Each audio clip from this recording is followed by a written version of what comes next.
Mama, I'm a criminal. Mama, I'm a criminal. Hello and welcome back to my YouTube channel. As always, my name is Anna and welcome back to another True Crime Tuesdays. And today we are actually going to be covering a case that is in the state of Arizona, and that's actually going to be the case of the state of Arizona versus Jodi Arias. So if you like true crime, go ahead and subscribe, hit the bell, and let's get started. A sociopath is defined by Oxford Dictionary as a person with a personality disorder manifesting itself in extreme antisocial attitudes and behavior and a lack of conscience. I believe that if the dictionary was turned into a Pictionary, and if you were to look up sociopath, then you would see a photo of Jodi Arias. If you're not familiar with who Jodi Arias is, she is the woman who was tried and convicted in the murder of Travis Alexander in Mesa, Arizona, on June 4th, 2008. Jodi herself, being a California native, was born back in July 9th of 1980. While growing up with her parents, Jodi also had a bond with her grandparents. In 1995, when she was about 15 years old, she met 18-year-old Bobby Juarez. When she was 17 is when she would actually start dating Bobby. This relationship went on for about a year, and in that time, Jodi was more of a sort of maid, a breadwinner.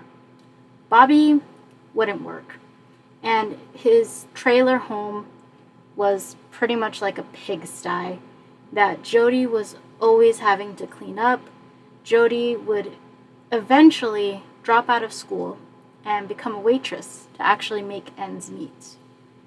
This relationship would soon end after Jodi discovered that Bobby had been cheating on her.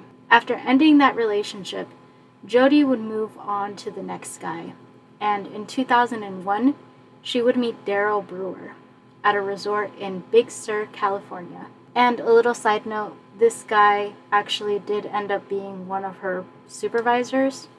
So this relationship with Daryl seemed to be more of a family type of relationship. Since Daryl was a father, he had a son. Their relationship would last a few years, with the couple even getting a home together in Palm Desert, California in 2005, so that Daryl could be closer to his son, who had moved there with his mom, Daryl's ex-wife.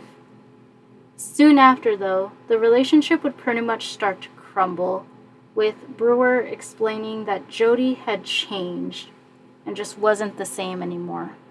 When Daryl wanted to go back to Monterey, California, to be closer to his son, after his ex-wife had moved back there in 2006, the relationship was pretty much over, and the two just went their separate ways. He would go on to Monterey, California, and a 26-year-old Jodi Arias would make her way to Palm Desert, California. She would begin talking to Travis Alexander, whom she already knew since she had been talking to him even when she was still living with Daryl. Going back to what Daryl mentioned about Jodi changing, this is the thing that I think changed her, quote unquote, is that she had already met someone new. Travis Alexander was a 29-year-old Mormon, motivational speaker, and salesman. He was born July 28, 1977.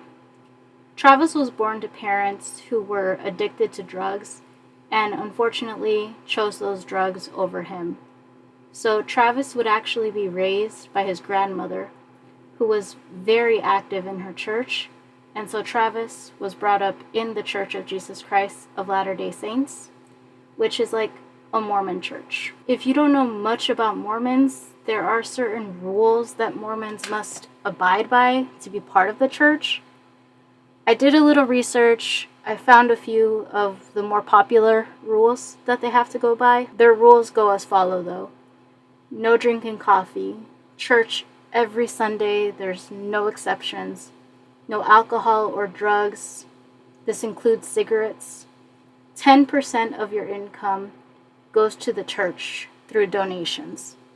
No same-sex relationships, no cursing, no dating until you're 16, no gambling, no sex before marriage. Travis believed in his faith and abided by all the rules of the Mormon Church, and in doing so, he was very well in life, having done a mission for the church in Colorado, and his career being an insurance salesman and motivational speaker. So come September of 2006, and Jodi and Travis are both in Las Vegas for business conventions. Jodi now working for a legal insurance plans company called Legal Shield, Travis being there to speak at a PPL conference. The two met and spoke right away, sparked a connection, and actually started an intimate relationship just days after meeting. So Jodi and Travis would get together, and together they would have their relationship. They would travel, they would have their intimate moments, and living their lives separately, since she was still in California and Travis was in Arizona. But even though Travis had broken one of the Mormon rules by having sex with Jodi, he still very well believed in his faith. And Jodi also started showing interest in learning about the Mormon Church and his religion, taking it as far as actually being baptized into the Mormon religion. Travis's friends, however, they did not like Jodi at all. They tolerated her because they knew how much Travis liked her, but they did not like her. They could see the obsession that Jodi had for Travis that Travis probably could not see. But as their relationship continued, Travis started seeing Jodi as someone he could not see himself settling down with.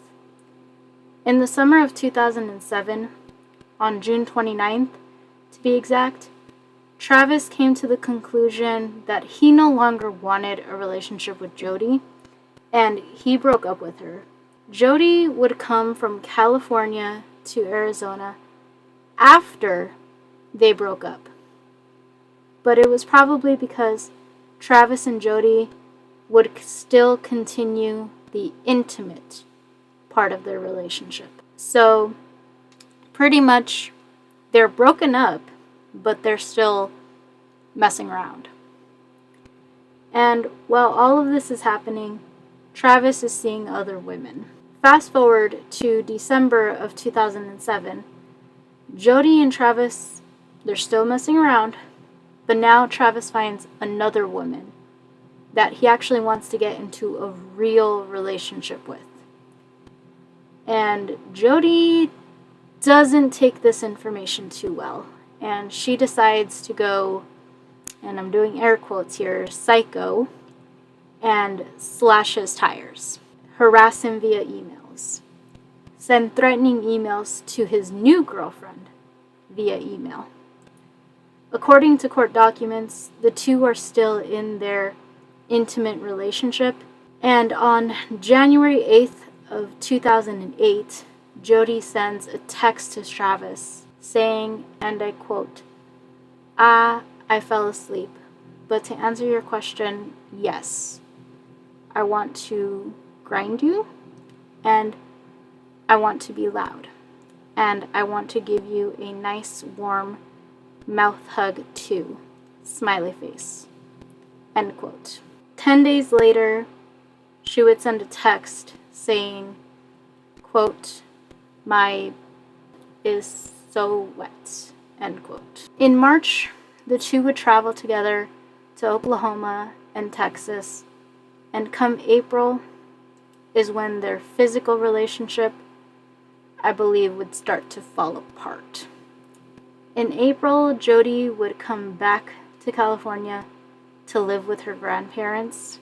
In that same month, Travis would enter a blog entry talking about how this year was going to be the best year of his life. It would read as, and I quote, "This year will be the best year of my life. This is the year that will eclipse all others. I will earn more, learn more, travel more, serve more, love more, give more, and be more than all the other years of my life combined." End quote. The following month, in May, Jodi enters her last blog entry, stating, and I quote, "I cannot ignore that there is an ever-present yearning and desire that pulses within me. It throbs for gratification and fulfillment." End quote.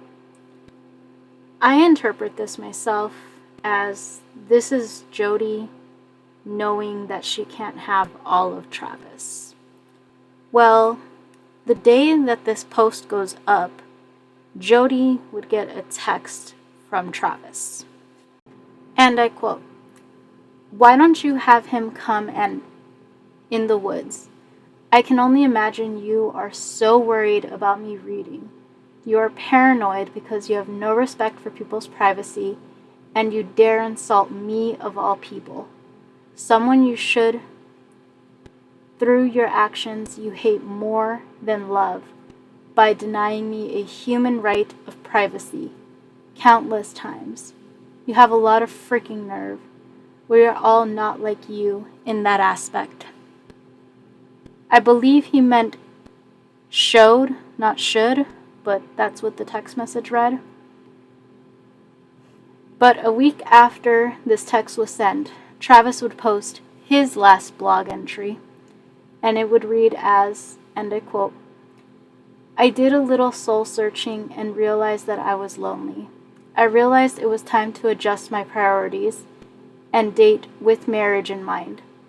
This type of dating to me is like a very long job interview and can be exponentially more mentally taxing.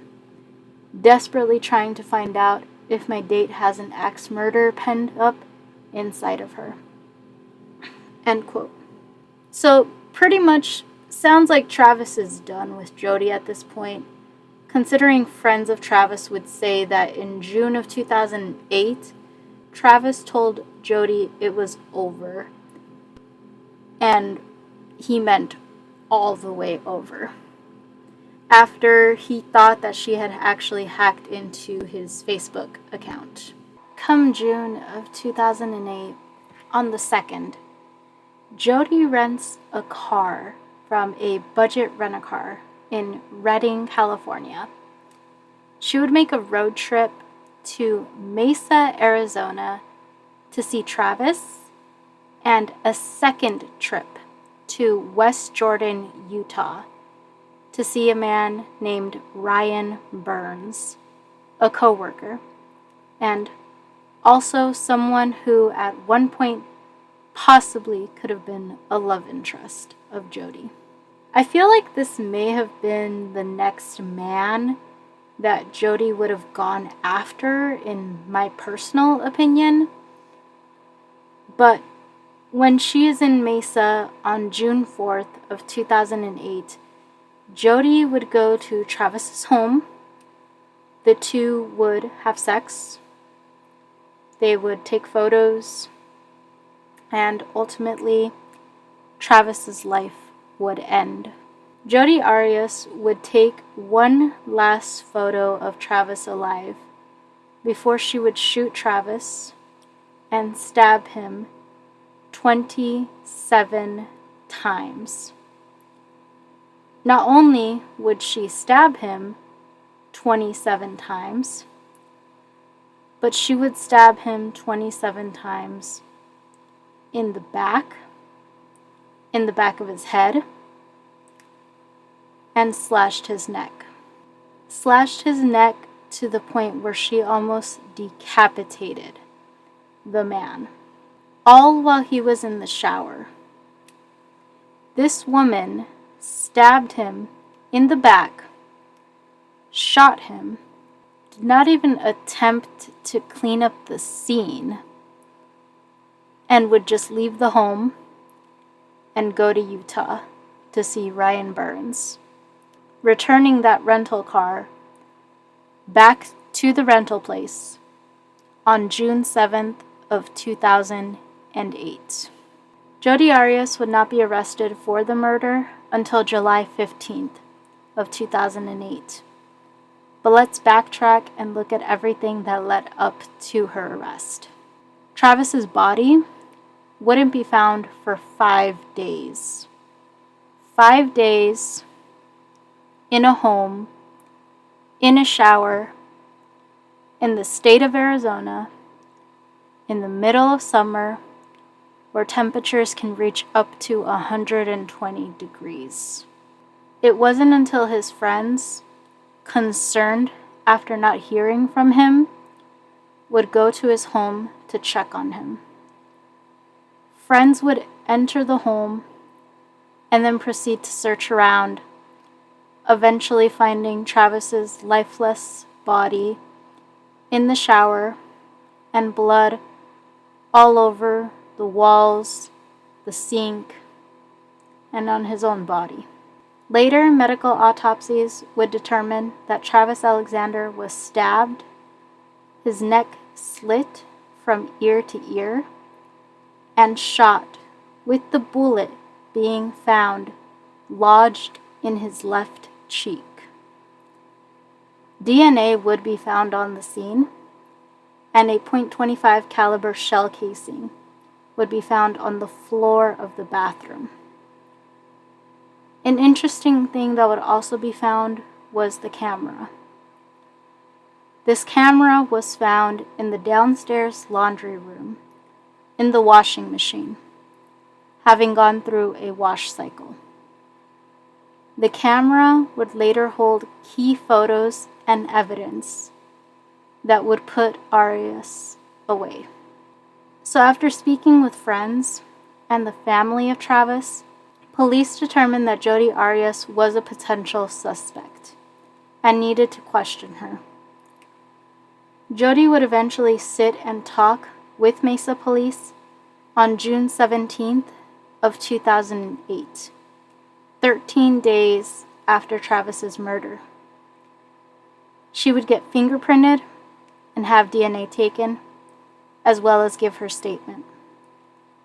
Jodi, in her statement, would say that the last time that she saw Travis was in April of 2008. But remember that camera that was found in the washing machine? It would come back into play, and deleted photos would show time-stamped photos of Jodi in Travis's home the day of the murder, as well as photos of Travis in the shower and of his lifeless body. So the whole story of Jodi saying that she hadn't seen Travis since April, in the words of Maury, was determined to be a lie. She would in fact be the last person to see Travis Alexander alive. When police questioned Arias about why she lied, she basically just changed her story and said now that the last time that she saw Travis was on June 3rd of 2008, the day before he was murdered. When it comes to DNA, we all know that DNA testing, it's not like CSI. You don't get the results instantly. The results from the DNA samples would eventually come back on June 26th, and it would show that Jodi Arias was a match to the DNA found in the home of Travis Alexander. Armed with all of this evidence, prosecutors would take this to a grand jury to seek charges. And on July 9th of 2008, the same day that Jodi is celebrating her 29th birthday, a grand jury would indict her on first-degree murder charges for the murder of Travis Alexander. During this time, while police were investigating and prosecutors building their case against Jodi, probably in my opinion feeling like she got away with it, would post on her MySpace page messages such as, quote, "Mrs. Travis, see you soon, my friend, but not soon enough," end quote.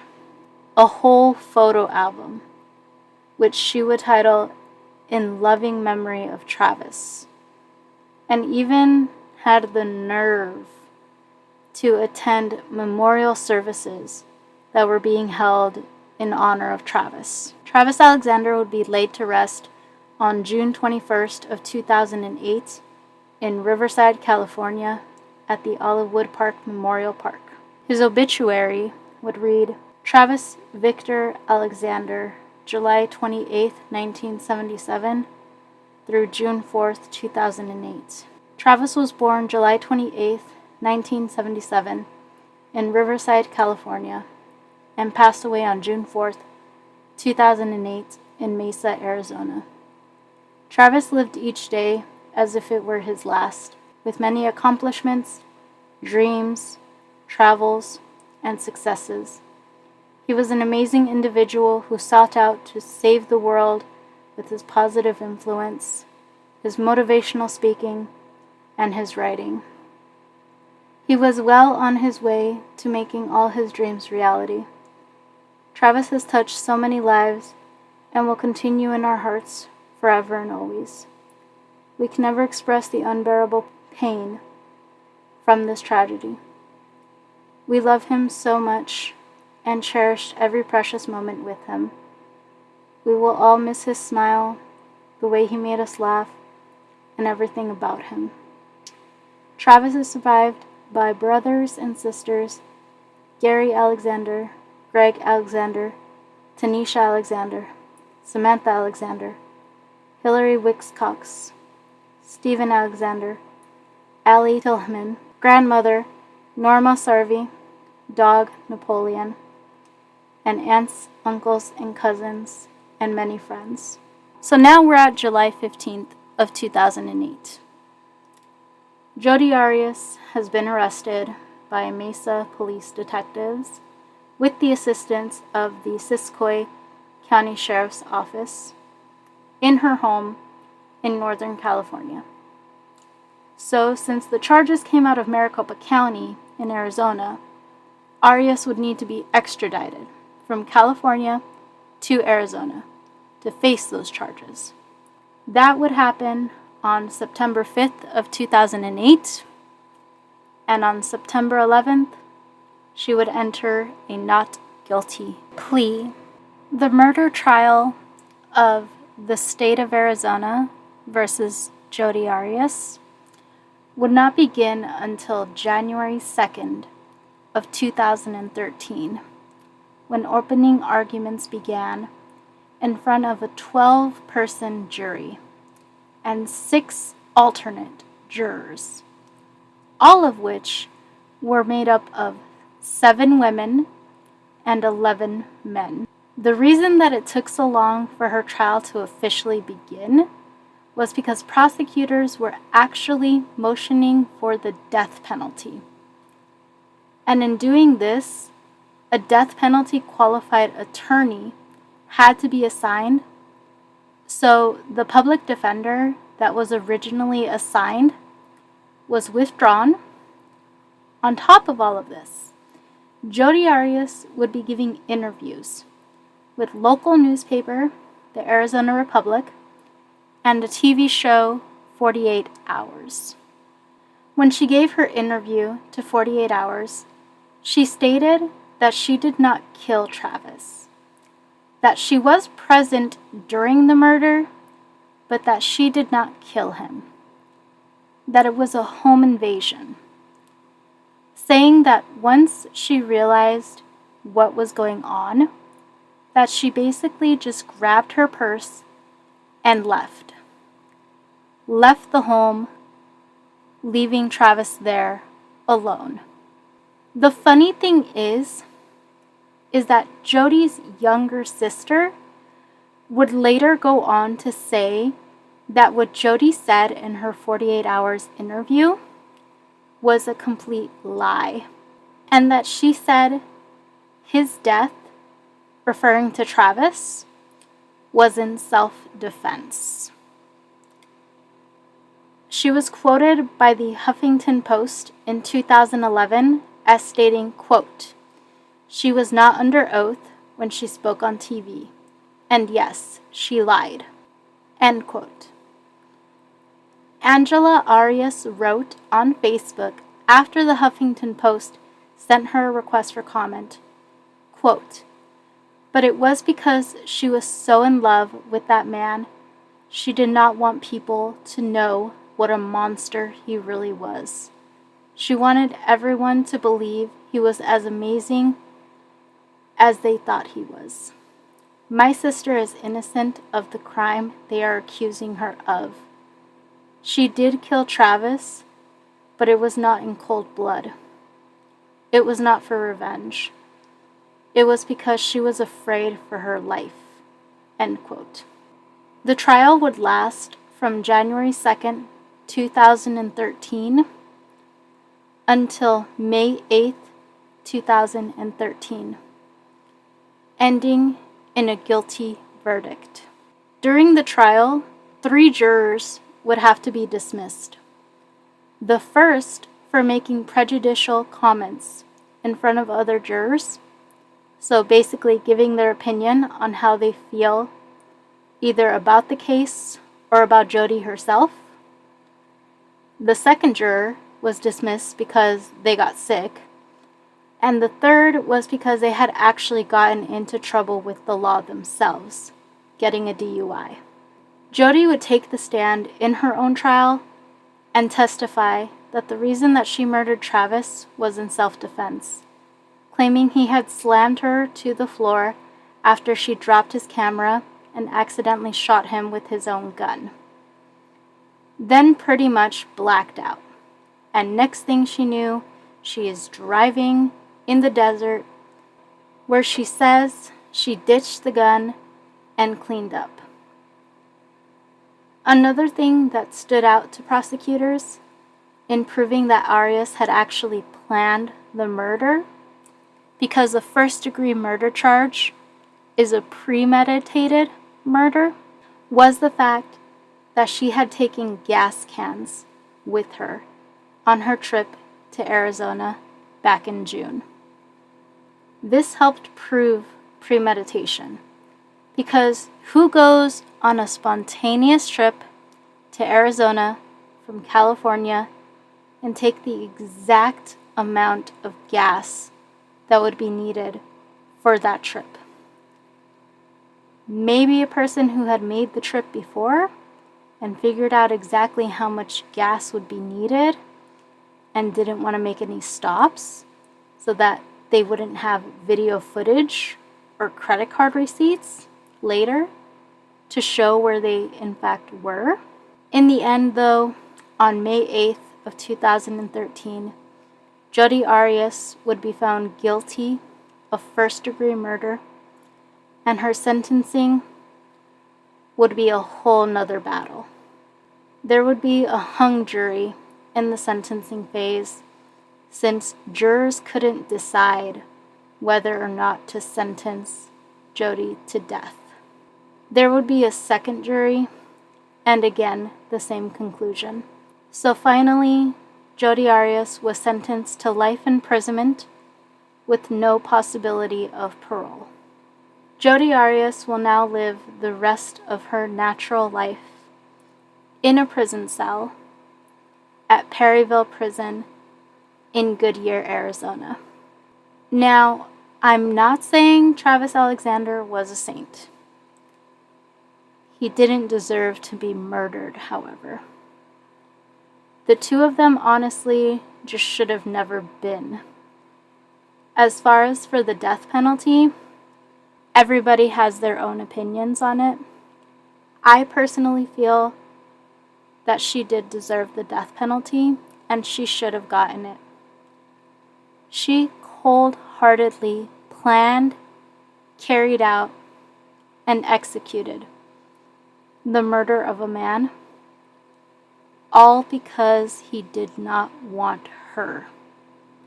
All because he had moved on to another woman. And that goes ahead and wraps up our case of the state of Arizona versus Jodi Arias. Thank you so much for listening to this video. So again, feel free to subscribe if you like the video. go ahead and leave me a comment down below. Let me know what you think. What's your opinion? Do you think she should have gotten the death penalty? Do you think she's innocent? What's your thoughts? Go ahead and leave me a comment down below. Don't forget to like the video, subscribe, ring the bell, and I will see you all very, very soon. Thanks and have a wonderful day. Bye. Mama, I'm a criminal. Mama, I'm a criminal.